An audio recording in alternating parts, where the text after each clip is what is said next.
You are standing perfectly still, right?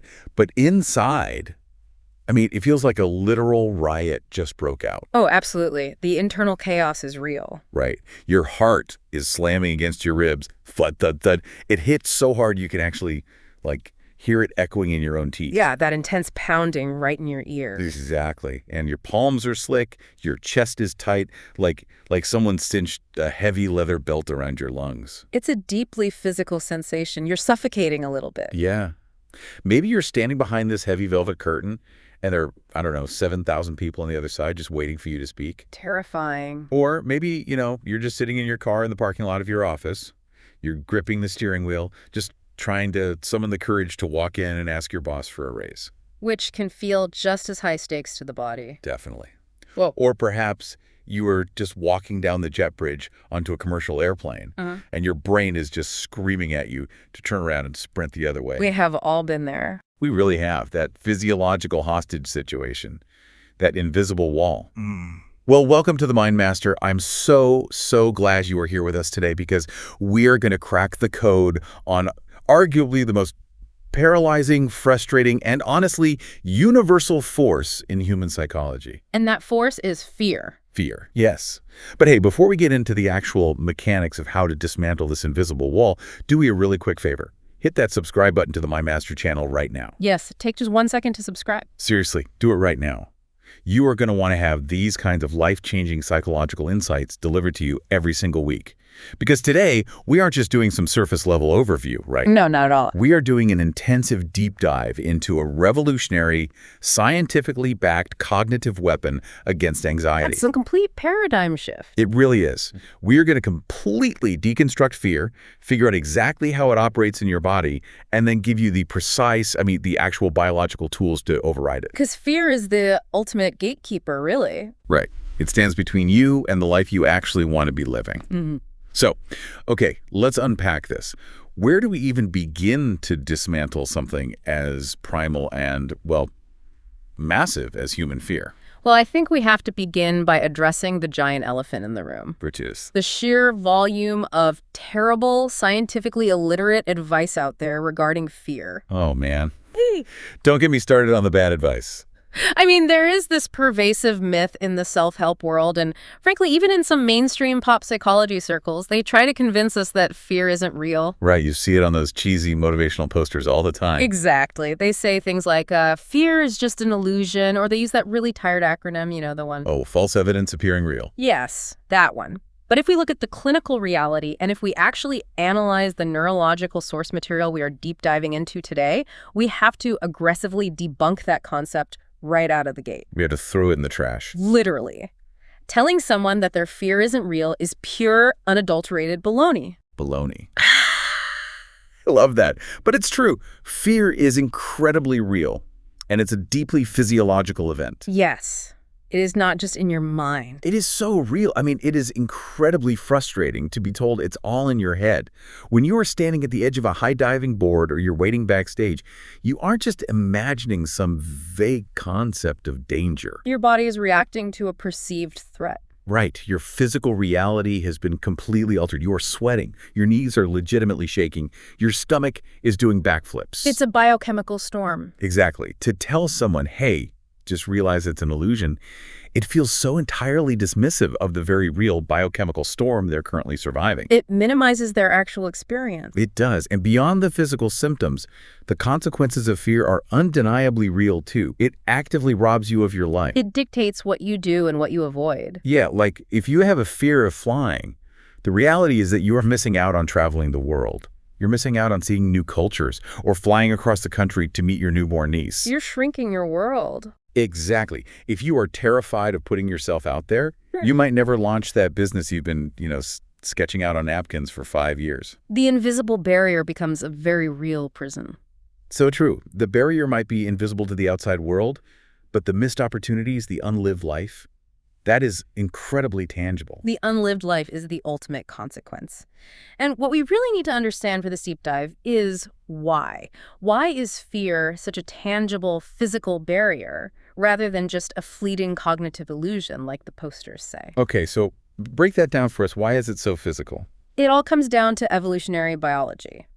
When you perceive a threat, your autonomic nervous system activates. And a threat could be anything, right? Right. Whether that threat is a literal predator, like a tiger in the ancestral jungle, or the modern metaphorical predator of a highly judgmental audience. To the brain, it's the exact same tiger. Precisely. Deep in your brain, there's this almond-shaped cluster of neurons called the amygdala. Ah, the famous amygdala. Right, and it sounds a primal alarm. Instantly, your body floods with stress hormones, specifically adrenaline and cortisol. And this happens in milliseconds, right? Milliseconds. This isn't a thought process. You aren't deciding to be scared. It is a systemic physiological hijacking. A hijacking, that's a great word for it. Blood physically rushes away from your digestive organs and moves toward your major muscle groups, your arms and legs. So you can either fight the tiger or sprint away from it. Exactly. Your pupils dilate to take in more visual information. Your breathing becomes shallow and rapid to flood your muscles with oxygen. Which explains the tight chest and the hyperventilating. It's a massive, cascading biological event designed solely to keep you alive. So when a self-help guru tells you, just realize fear is an illusion, they're essentially asking you to rationally debate with an evolutionary biochemical cascade. A cascade that has successfully kept our ancestors alive for millions of years. Right. It's a completely futile approach. You can't outthink an adrenaline dump once it's started. Which brings us to the next terrible piece of advice that we need to permanently throw in the garbage today. Oh, there are so many to choose from. Right. If we accept that we can't just think of fear as an illusion, society's backup plan is usually like toxic positivity. Ah, yes. Just smile through it. Yeah, we all know the classic mantras, feel the fear and do it anyway. Or my personal least favorite, the one that actually makes me want to pull my hair out. Let me guess. Just calm down. Yes, just calm down. Take a deep breath, clear your mind, and think positive thoughts. It's infuriating. It is. And our research today points out that clinical data completely shatters this advice. Ignoring fear or forcing yourself to just be positive actually makes the fear significantly worse. It really does. It backfires completely. When I was looking through the source material, I was trying to visualize what is actually happening when we try to force ourselves to calm down during a panic response. And this analogy came to mind. Oh, I like analogies. Let's hear it. Okay, so trying to go from a state of sheer, heart-pounding, cortisol-soaked panic to a state of complete Zen-like calm. It's like trying to stop a speeding freight train by throwing a giant boulder onto the tracks. That is a highly accurate visualization of the mechanics at play. The momentum of the train represents your physiological arousal. Right, because think about the physics of a literal freight train. That train is moving at, like, 100 miles an hour? It has incredible mass and speed. Exactly. In your body, that train is fueled by adrenaline and cortisol. It has massive, undeniable momentum. You can't just wish it to a halt. No.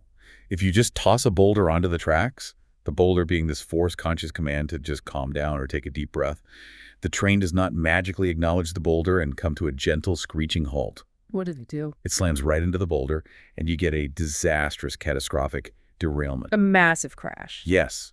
In human terms, that derailment is a full-blown panic attack. You start hyperventilating, you might start crying, or you just completely freeze up. Because you are actively fighting the physical reality of your own body. Exactly. You're trying to force a state of low arousal calmness onto a nervous system that is currently screaming at maximum high arousal. The body and the mind are suddenly engaged in this brutal tug of war. And the body usually wins that war. And the clinical research bears that out perfectly. Yeah. Studies have shown that when individuals try to artificially suppress a strong emotional response, the physiological markers of stress actually spike higher. Wait, really? Like they get worse than if you did nothing? Yes. Heart rate, blood pressure, galvanic skin response, they all spike higher than if the person had just let the emotion run its course without fighting it.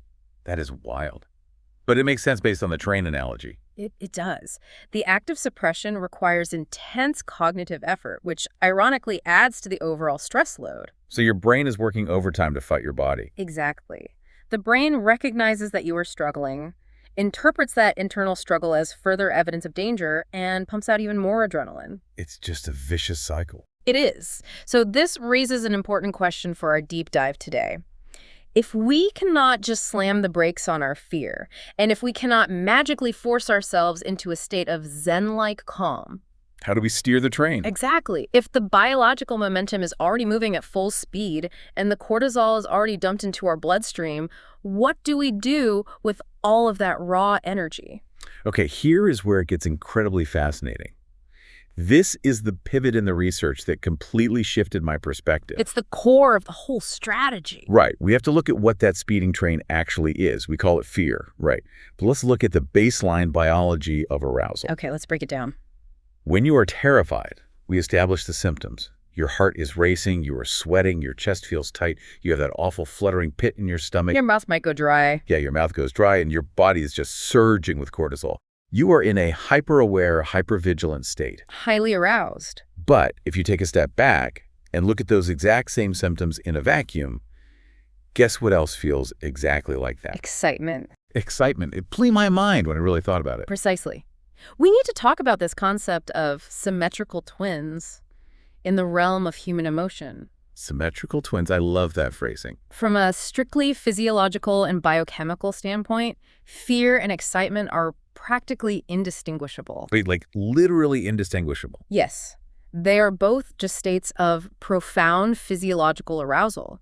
When you experience either emotion, your body is simply preparing for action. It is marshaling its resources. Getting ready to do something big. Right. Your sympathetic nervous system, the part of you responsible for this arousal, is actually a relatively blunt instrument. Meaning it doesn't know nuances. Exactly. It does not differentiate between the dread of a looming failure and the thrill of an impending victory. Wow. It just knows that something highly significant is about to happen, the stakes are high, and you need to be physically optimized to handle it. It is so wild to think about. I want everyone listening to think about the last time you were waiting in line for a massive, terrifying roller coaster. Oh, perfect example. Right.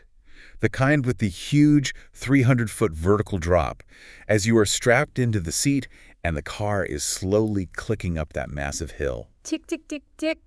Yeah, that awful sound. What is happening in your body right then? Your heart is pounding out of your chest. Your palms are slick with sweat. Your stomach is doing backflips. You are hyper-focused on the moment, acutely aware of every single sound and sensation. Pure arousal. Now, take that exact same physical template and think about the last time you were waiting backstage to give a presentation to your entire company. Or waiting in a quiet hallway before walking into a massive, life-changing job interview. Yes. Heart pounding, sweaty palms, stomach flips, hyperfocus. It is the exact same biological outfit. The exact same outfit. The body's biological response is a given. It is automatic, and you cannot stop it once the amygdala has pulled the alarm. So what's the difference then?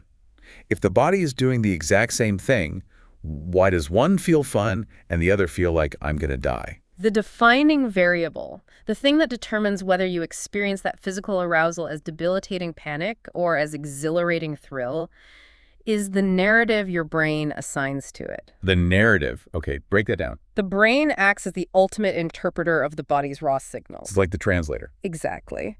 When you are on the roller coaster, your brain synthesizes the context. It looks at the heavy safety harness. It remembers that you intentionally paid money for this experience. You literally stood in line for an hour for it. Right. And it says, okay, we are moving fast. Our heart is racing, but we are safe. This is thrilling. This is going to be incredibly cool. So the brain decides it's good energy. Yes. That cognitive interpretation results in this subjective, positive experience of excitement. But when you were standing outside your boss's office, your brain looks at the exact same physical symptoms. The racing heart, the sweat, the shallow breathing. And it looks at the context and it screams, danger. Right. The brain says, we are about to be rejected.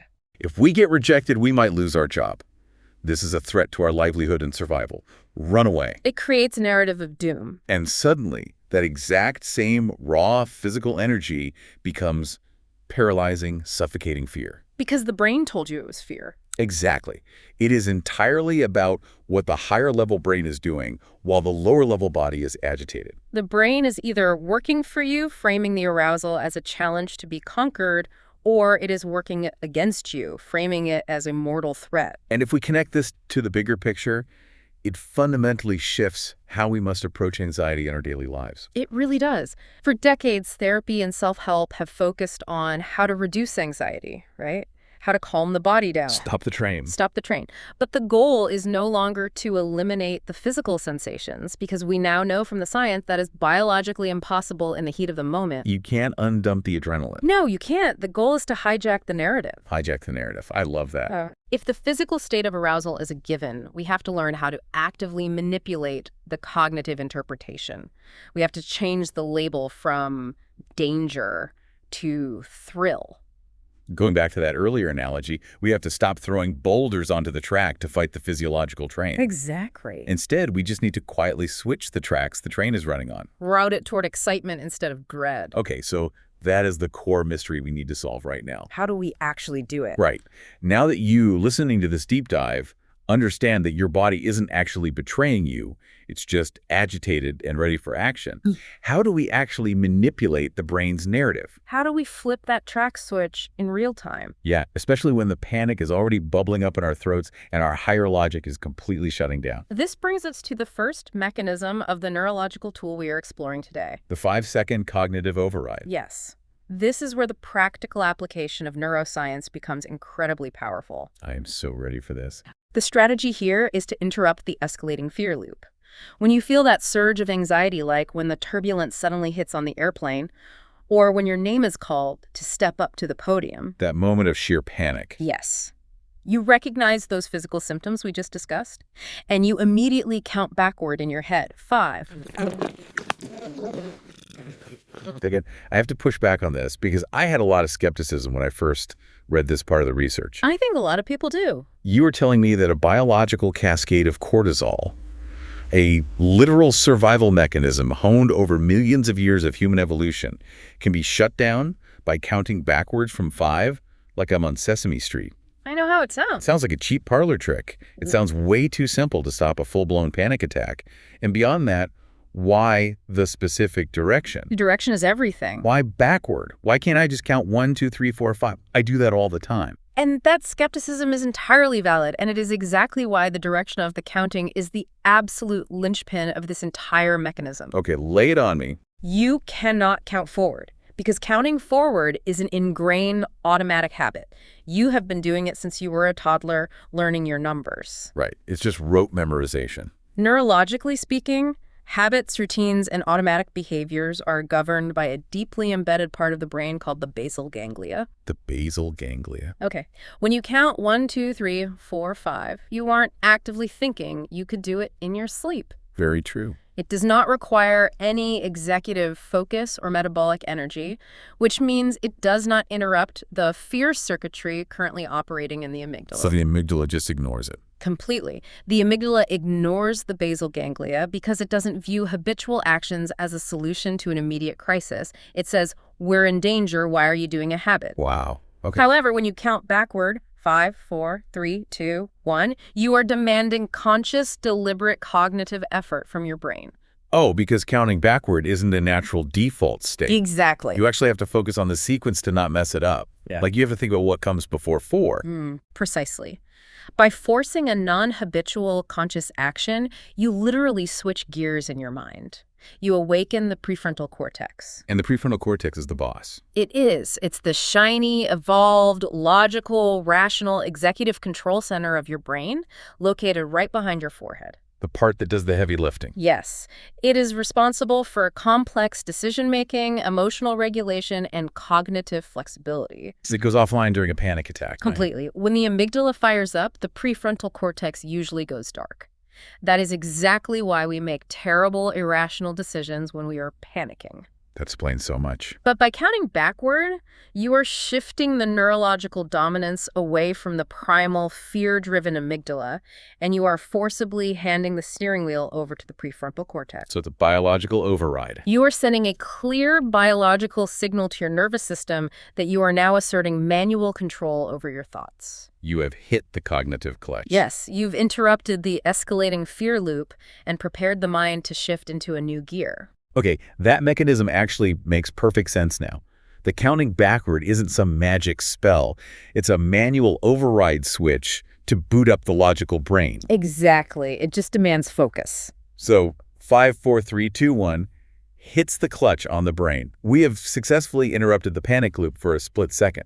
But if you know anything about driving a manual transmission car, You have to actually shift. right, you know that if you hit the clutch and you don't actually shift into a gear, you were just coasting. And you'll lose all your The momentum. moment you let off the clutch, you're going to stall out, grind the gears, and the fear is going to come rushing right back with a vengeance. The amygdala will just take over again. Exactly. We need a destination for the mind. What gear are we shifting into? This is the crucial next step. This is where the true rewriting of reality happens. This is the second half of the strategy, forging the anchor thought. The anchor thought is your pre-planned cognitive destination. Pre-planned. So we do this before we panic. Yes, it is a specific, carefully chosen image, scenario, or outcome that you design well in advance of the stressful event. Okay. The entire purpose of the anchor thought is to maintain the executive control you just seized with the 5-second countdown and to prevent the raw physical arousal from escalating back into a paralyzing panic attack. It gives the prefrontal cortex a job to do. Exactly. It gives it a logical focus. But let me ask a clarifying question here, because when I first heard the term anchor thought, I immediately assumed it was just like a variation of finding your happy place. That's what most people think. Right. Can my anchor thought just be something universally joyful, relaxing, and totally disconnected from the stress? Like what? Like if I am terrified of turbulence on an airplane and the plane starts shaking, can I just do my 5, 4, 3, 2, 1 clutch and then instantly think about sitting on my living room couch, eating a giant pepperoni pizza with my golden retriever? I mean, it sounds lovely. It does. Yeah. But will that work to stop the fear? It is a very common assumption, but the answer is definitively no. No. Why not? That will not work effectively, and the reason comes down to a crucial neurological principle. We call it the rule of context. The rule of context. Your brain, as we discussed earlier, is a highly sophisticated meaning-making machine. It is constantly cross-referencing your internal physical state with your external environment. It's checking the data. Right. Right. So if you are sitting on a turbulent airplane, your physical arousal is extremely high.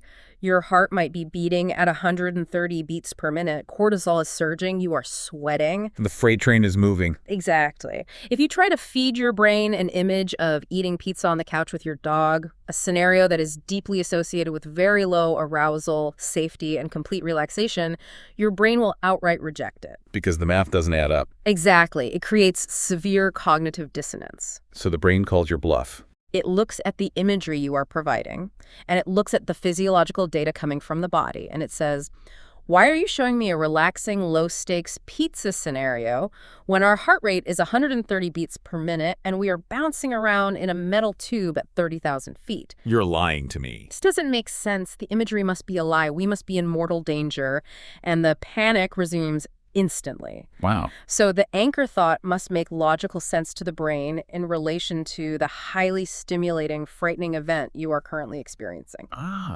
So the anchor thought has to bridge the gap.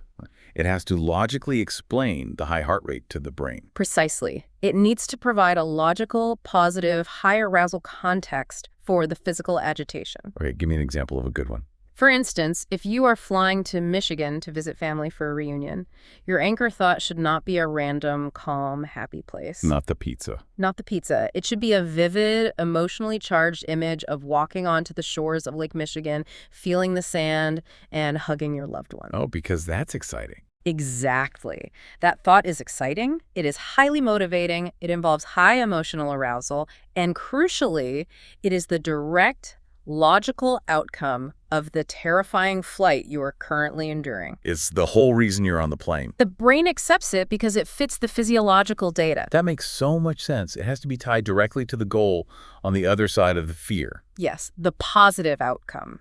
If your fear is walking into your boss's office to ask for a raise, your anchor thought shouldn't be about a tranquil beach vacation in the Bahamas. Right, that's too disconnected.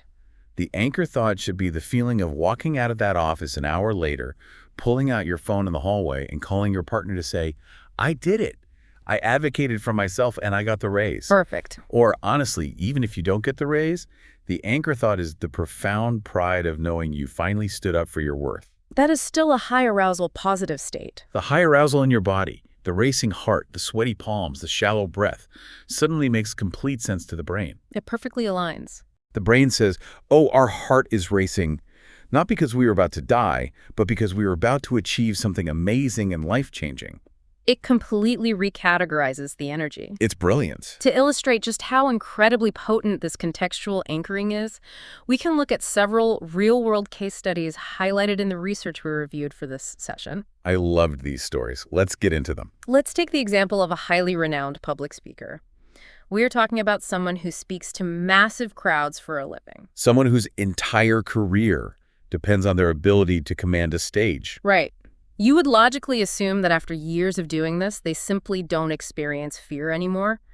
But the physiological response never entirely goes away. The biological hardware remains unchanged. Exactly. Oh, the details of this story are incredible. I want everyone listening to put themselves in this speaker's shoes for a minute. It's a very intense scenario. Imagine being this person.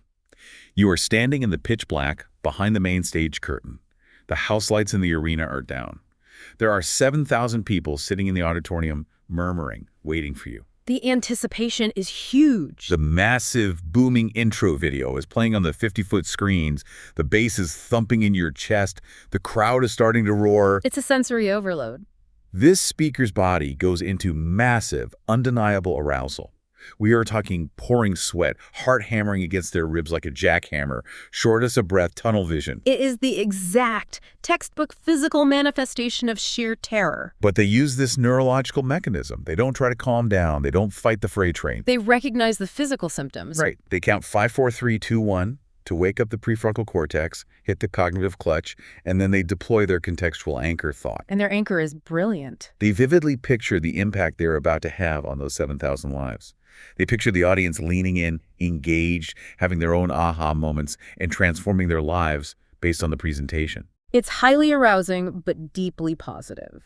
And then they say to themselves out loud in the dark, I am not afraid. I am excited. I am so incredibly excited to share this knowledge. And that is the track switch. Almost instantly, the paralysis of the panic dissolves, and it is replaced by an absolute surge of electrifying positive energy. They step out from behind the curtain, not as a victim of their nervous system, but as a master of it. It is a masterful reframing of the body's raw energy. They took the exact same biochemical cocktail that causes a panic attack and used it to fuel a charismatic, high-energy performance. And it is crucial to understand that this isn't just for professionals on a stage. Right. This works for everyday fears, too. Consider another case study from the research, a woman who is entirely clinically petrified of flying. Oh, the helicopter lady. Yes. Yeah. Her fear was so severe, it had limited her life for years. She had missed weddings, vacations, and opportunities just to avoid stepping onto a plane. A completely restricted life. But she learned this exact technique.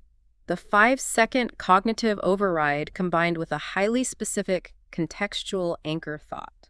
And what did she do? She planned her anchor carefully, associating it with the incredible destination she was traveling to. She vividly imagined the sights, sounds, and excitement of arrival. Just like the Michigan beach example. Exactly. Not only did she successfully manage her severe anxiety on the commercial flight, but her cognitive reframing was so successful that once she arrived, she actually booked and took a scenic helicopter tour over the active volcanoes in Hawaii. A helicopter tour.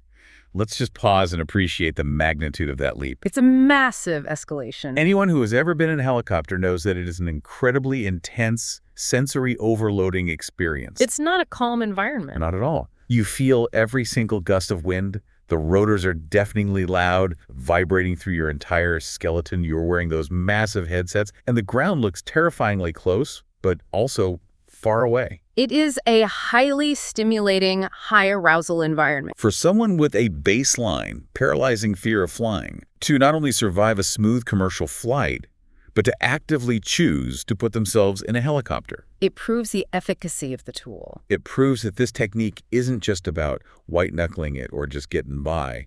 It is about completely transforming your relationship with your own physical arousal. She didn't just tolerate the fear, she successfully converted it into thrill. Converted it. That's the perfect word. What is truly fascinating here is how universal this application is across different types of anxiety. Yeah, there was one more story that really stuck out to me. The nurse. The nurse, yes. Yeah. We see yet another case study of a nurse.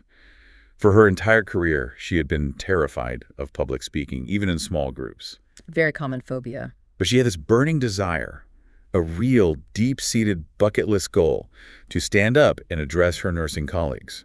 to share her years of insights and clinical expertise with the doctors, surgeons, and staff she worked with every single day. No, the environment of a hospital break room or a medical conference center, standing in front of your highly educated, sometimes intimidating peers. That is an absolute crucible for anxiety. The fear of judgment is palpable. It's huge. But by utilizing the 5, 4, 3, 2, 1 countdown to interrupt her habitual panic response and deploying an anchor thought focused intensely on the pride of sharing her knowledge and improving patient care alongside her peers. She completely conquered the physiological fear. She didn't let the racing heart stop her. She delivered the speech flawlessly and checked that massive lifelong goal off her list. It's incredibly inspiring. These aren't just cute little psychological tricks you read in an airplane magazine. No, this is applied neuroscience. As you always point out, let's connect this to the bigger picture. We aren't just talking about daily stress management here, are we? We are talking about fundamentally hacking the human nervous system. To unlock human potential that is currently being suffocated by mislabeled fear. Precisely. We are talking about utilizing the principles of neuroplasticity and cognitive behavioral adaptation. Rewiring the brain. Exactly. When you repeatedly use this technique, when you consistently interrupt the fear loop and relabel the arousal as excitement, you are literally rewiring your brain's default response to stress. Wait, literally changing the structure. Yes. Neurons that fire together wire together. You are training your amygdala and your prefrontal cortex that physical arousal does not automatically equal mortal danger. That is profound. Over time, you are building a new, robust, efficient neural pathway that defaults to excitement, focus, and action rather than paralysis, dread, and avoidance. You're structurally changing your brain. You absolutely are. Okay, so let's synthesize all of this deep science into the ultimate practical weapon. Let's give them the blueprint. Let's give you, the listener, the exact step-by-step blueprint that you can use tomorrow or even later today when you face a moment of intense pressure. I think walking through a scenario is the best way. Okay, I want you to imagine the scenario. You're sitting on a plane. You are 30,000 feet in the air flying over the ocean. A very common trigger. It's been smooth sailing. But suddenly, the seatbelt sign chimes. Ding! Everyone knows that sound. The captain comes on the intercom. His voice is a little tense. Yeah. And he says they are expecting some rough air and the flight attendants need to take their jump seats immediately. That's when the heart rate spikes. The plane suddenly drops. That awful feeling of zero gravity in your stomach, and it starts shaking violently. Instantly, your biological alarm goes off. The amygdala takes over. Your stomach drops, your heart rate spikes to 140, your hands grip the armrest so hard your knuckles turn white, and your breath catches in your throat. So what is the exact protocol? What do you do? Break it down for us. Step 1. Step 1 is radical acceptance. Okay, acceptance. You must acknowledge that you cannot control the physical agitation that has just flooded your system. The cortisol is already in your bloodstream. You can't unring the bell. No, do not fight the physiological response. Do not throw the boulder on the tracks. Don't tell yourself to just calm down. Do not tell yourself to calm down or desperately try to take a slow, deep breath because your body will reject it. Accept that your body is amped up and ready for action. Got it. Accept the train is moving. Step 2. Step 2. You assert manual control over your mind. The countdown. The exact moment you feel the panic trying to take over the narrative, the moment your brain tries to tell you the wings are going to fall off, you interrupt the loop. In your head, you firmly and deliberately count backward. 5, 4, 3, 2, 1. You hit the cognitive clutch, you wake up the prefrontal cortex, you take the steering wheel back from the amygdala. Beautiful. Okay, step 3. Step 3. Immediately insert your pre-planned contextual anchor thought. The clutch is in. Now shift the gear. In this airplane scenario, you vividly imagine the ultimate destination of your flight.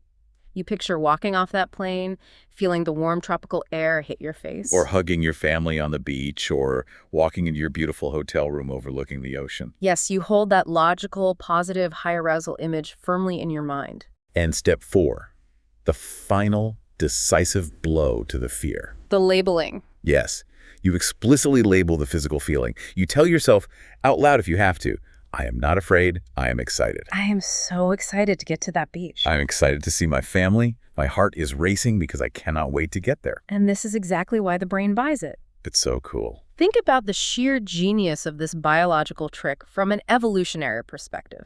Your body is highly agitated, the sympathetic nervous system is fully engaged and pumping out energy. That's a given. You just triggered your prefrontal cortex with the countdown, demanding logical executive processing. Right. You then fed that logical center a positive, high arousal image related to your current action. The anchor. Finally, you explicitly claimed the emotion of excitement. The brain looks at the racing heart, it looks at the happy destination image, it processes the label you just provided, and it concludes. Huh. The physical data perfectly matches the cognitive input. Exactly. We aren't dying, there is no predator, we must just be incredibly excited. You have successfully tricked your own mind. You have reprogrammed your reality in real time. Using your body's own biology against it. It's a masterpiece of cognitive behavioral strategy. So what does this all mean for you, the person listening right now? It means a new way of living. It means that fear is never going to permanently disappear. We need to stop chasing the fantasy of a fearless life. It is a built-in, non-negotiable feature of the human machine. The fear will always rise up. It will rise up when you see an incredibly attractive person across the room that you desperately want to go talk to. It will rise up when you board a plane. It will rise up when you are about to hit publish on that new website you've worked on for months, or when you face your boss to demand the compensation you know you are worth. The arousal is unavoidable. But you are no longer a victim to it. You now possess a 5-second, scientifically proven weapon to rewrite your reality. You have the tools. You can never stop the physical rush of arousal in your body, but you have absolute unyielding power over what your brain names it. Stop fighting the speeding train of your own nervous system. Stop throwing boulders on the tracks and causing a derailment. Just switch the tracks. Let that immense momentum carry you toward your goals instead of driving you into a ditch. I think that is one of the most empowering concepts we have ever explored on this show. It gives the power back to the individual. Listen, we have covered an immense amount of ground today, from the deep evolutionary biology of the amygdala to the practical application of cognitive behavioral overrides. It's a lot to process, but it's vital information. I know this information is going to be incredibly transformative for so many of you listening. I want to thank you deeply for joining this exploration today on The Mind Master. Yes, thank you for your time. We are so grateful for your attention and your curiosity. If this deep dive resonated with you, if it gave you an aha moment about why you've been struggling with anxiety, please hit that subscribe button. Like this video or audio track. And most importantly, share this channel with anyone in your life, a friend, a partner, a coworker, who you know is being held back by fear. Give them this weapon. Let's build a community of people who are actively mastering their own minds. And before we go, I want to leave you with one final lingering idea to mull over on your own. Ooh, let's hear it. We have talked extensively today about reframing fear into excitement because biologically they are nearly identical states of high arousal. Right, symmetrical twins. But this raises a much broader, more provocative question. What other negative emotions in your life, emotions like deep, chronic frustration or even explosive, unpredictable anger, are actually just potent, raw physical energy that you have simply been mislabeling? Oh, wow. If fear is just excitement without breath, what is anger? Is it just passion that hasn't found a productive outlet? That is fascinating. What incredible things could you accomplish? What vital boundaries could you set? What monumental changes could you make in your life if you took just 5 seconds to rename and redirect those energies too? Wow. That is a heavy, beautiful thought to leave on. What else are we mislabeling? Think about that this week. Until next time, keep mastering your mind.